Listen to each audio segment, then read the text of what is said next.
Job 41. Can you draw out Leviathan with a hook, or snare his tongue with a line which you lower? Can you put a reed through his nose, or pierce his jaw with a hook? Will he make many supplications to you? Will he speak softly to you? Will he make a covenant with you? Will you take him as a servant forever? Will you play with him as with a bird, or will you leash him for your maidens? Will your companions make a banquet of him? Will they apportion him among the merchants? Can you fill his skin with harpoons, or his head with fishing spears? Lay your hand on him, remember the battle, never do it again. Indeed, any hope of overcoming him is false. Shall one not be overwhelmed at the sight of him? No one is so fierce that he would dare stir him up. Who then is able to stand against me? Who has preceded me, that I should pay him? Everything under heaven is mine. I will not conceal his limbs, his mighty power, or his graceful proportions. Who can remove his outer coat? Who can approach him with a double bridle? Who can open the doors of his face, with his terrible teeth all around? His rows of scales are his pride, shut up tightly as with a seal. One is so near another that no air can come between them. They are joined one to another, they stick together and cannot be parted. His sneezings flash forth light, and his eyes are like the eyelids of the morning. Out of his mouth go burning lights, sparks of fire shoot out. Smoke goes out of his nostrils, as from a boiling pot and burning rushes. His breath kindles coals, and a flame goes out of his mouth. Strength dwells in his neck, and sorrow dances before him. The folds of his flesh are joined together, they are firm on him and cannot be moved.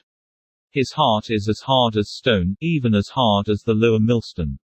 When he raises himself up, the mighty are afraid, because of his crashings they are beside themselves. Though the sword reaches him, it cannot avail, nor does spear, dart, or javelin. He regards iron as straw, and bronze as rotten wood. The arrow cannot make him flee, slingstones become like stubble to him. Darts are regarded as straw, he laughs at the threat of javelins. His undersides are like sharp potsherds, he spreads pointed marks in the mire. He makes the deep boil like a pot, he makes the sea like a pot of ointment. He leaves a shining wake behind him, one would think the deep had white hair. On earth there is nothing like him, which is made without fear.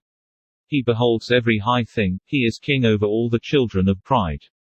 Job 42. Then Job answered the Lord and said, I know that you can do everything, and that no purpose of yours can be withheld from you. You asked, who is this who hides counsel without knowledge? Therefore I have uttered what I did not understand, things too wonderful for me, which I did not know. Listen, please, and let me speak. You said, I will question you, and you shall answer me. I have heard of you by the hearing of the ear, but now my eye sees you. Therefore I abhor myself, and repent in dust and ashes. And so it was, after the Lord had spoken these words to Job, that the Lord said to Eliphaz the Temanite, My wrath is aroused against you and your 2 friends, for you have not spoken of me what is right, as my servant Job has. Now therefore, take for yourselves 7 bulls and 7 rams, go to my servant Job, and offer up for yourselves a burnt offering, and my servant Job shall pray for you. For I will accept him, lest I deal with you according to your folly, because you have not spoken of me what is right, as my servant Job has. So Eliphaz the Temanite and Bildad the Shuhitans offer the Namathte went and did as the Lord commanded them, for the Lord had accepted Job. And the Lord restored Job's losses when he prayed for his friends. Indeed the Lord gave Job twice as much as he had before.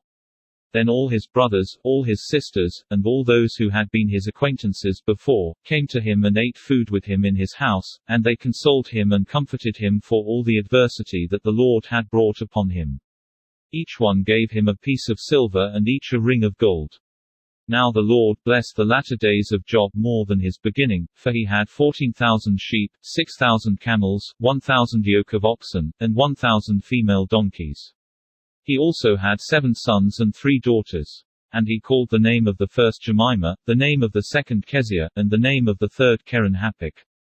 In all the land were found no women so beautiful as the daughters of Job, and their father gave them an inheritance among their brothers. After this Job lived 140 years, and saw his children and grandchildren for 4 generations. So Job died, old and full of days.